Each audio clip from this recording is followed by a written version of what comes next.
Friends, Sairat release होऊन 9 वर्ष झाली आणि कुठेतरी त्याच प्रकारची लव्ह स्टोरी घेऊन आणखी एक मराठी फिल्म आपल्या भेटीला आली आहे आणि जिचं नाव आहे सजना.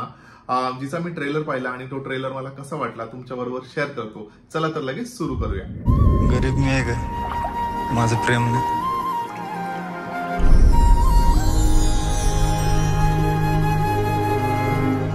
जेव्हा मी पहिल्यांदा हा ट्रेलर पाहिला तर मला पटकन सैराट या फिल्मची आठवण झाली आणि त्याचं कारण म्हणजे या फिल्म मधले जे कॅरेक्टर्स आहेत त्यांच्यामध्ये जो असणारा एक रॉनेस आहे, जो पटकन सैराटचा ट्रेलर बघितल्यानंतर जो फील झाला होता. अतिशय रूरल लँग्वेज मध्ये बोलणारे किंवा अतिशय रॉ अपीरियन्स असणारे असे कॅरेक्टर्स आणि त्याचा बॅकड्रॉपही तसाच गावाकडचा बॅकड्रॉप आहे. तसाच ट्रेलर मी ह्या सजना फिल्मचा पाहिला.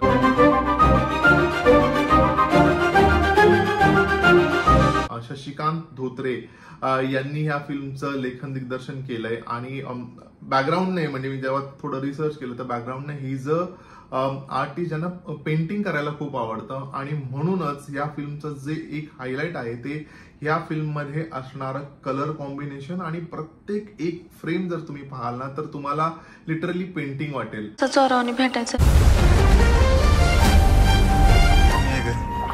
माझं प्रेम नाही. हे एक वैशिष्ट्य ह्या फिल्मचं असणार आहे. वेल, लव्ह स्टोरी काय असणार आहे तर मला वाटतं पुन्हा एकदा जसं सैराटमध्ये आपण पाहिलं होतं की दोन समाजामध्ये जे दोन वर्ग असतात म्हणजे ज्याच्यामध्ये पैशाने ज्याच्यामध्ये तुलना केली जाते की कोण श्रीमंत कोण गरीब आणि तसाच अँगल असणारी किंवा तसाच बॅकग्राऊंड असणारी अशी ही लव्ह स्टोरी असणार आहे, जिथे मुलीकडची जी बाजू आहे ती खूप पैसा असणारी किंवा श्रीमंत असणारी अशी आणि मुलाकडची बाजू ही सो कॉल्ड गरीब असणारी. सर, वंदना आणि मी दोघं एकमेकांवर लय प्रेम करतो. उमरा ओलांडलाय लायकी ओलांडू नको. चल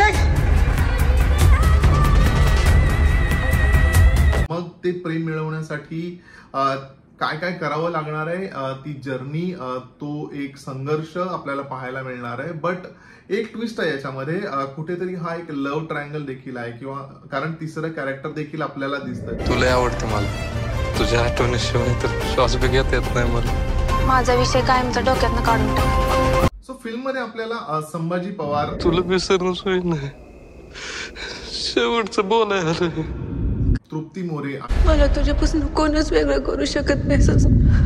तशी वेळ आली ना तर जीव देईन. आणि आकाश सर्वगोड, हे तीन जे लव्ह ट्रायंगल आहे त्याच्यामध्ये आपल्याला दिसतील आणि बघायला मजा येईल की ह्या तिघांमध्ये काय कसं हे सॉल्व्ह होणार आहे. आणि शेवटी एका फ्रेम मध्ये आपल्याला जो आकाश सर्वगोड आहे तो बाईकवरनं पोलीस इन्स्पेक्टरच्या वर्दीमध्ये येताना दिसतो.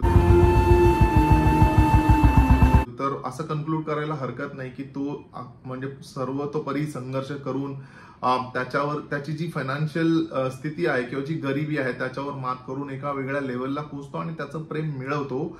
हा माझा गेस आहे. काही वेगळे असू शकतं जे आपल्याला फिल्म बघितल्यानंतर कळेल. बट मला वाटतं व्हिज्युअली ही फिल्म खूप कलरफुल असणार आहे, त्यामुळे बघायला एक व्हिज्युअल एक्सपिरियन्स किंवा एक चांगलं प्रेझेंटेशन असणार आहे, ह्याबद्दल वाद नाही. स्क्रीन प्ले कसा असेल जो अगेन शशिकांत धोत्रे यांनीच केलाय किंवा स्टोरी कशी सांगितली गेली आहे, ट्रेलर बघताना तरी खूप चांगल्या वाईब झाल्या. म्हणजे चांगली प्रोडक्शन व्हॅल्यू आहे. त्यामुळे म्युझिकही ओंकार स्वरूप यांचं म्युझिक आहे, बॅकग्राऊंड म्युझिक देखील त्यानेच केलंय आणि त्यामुळे त्याने याच्या आधीही खूप चांगली गाणी केलेली आहे. त्यामुळे म्युझिक बद्दलही आय एम व्हेरी होपफुल की म्युझिक चांगलं असेल. सो ओव्हरऑल ट्रेलर बघितल्यानंतर पॉझिटिव्ह वाईब झाल्या. खूप आय प्लीजिंग वाटला ट्रेलर खरं सांगायचं तर.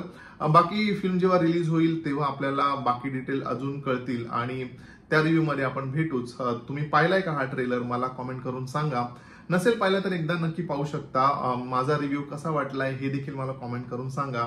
आवडला असेल व्हिडिओ तर लाईक करा, शेअर करा आणि चॅनलला न विसरता सबस्क्राईब करा.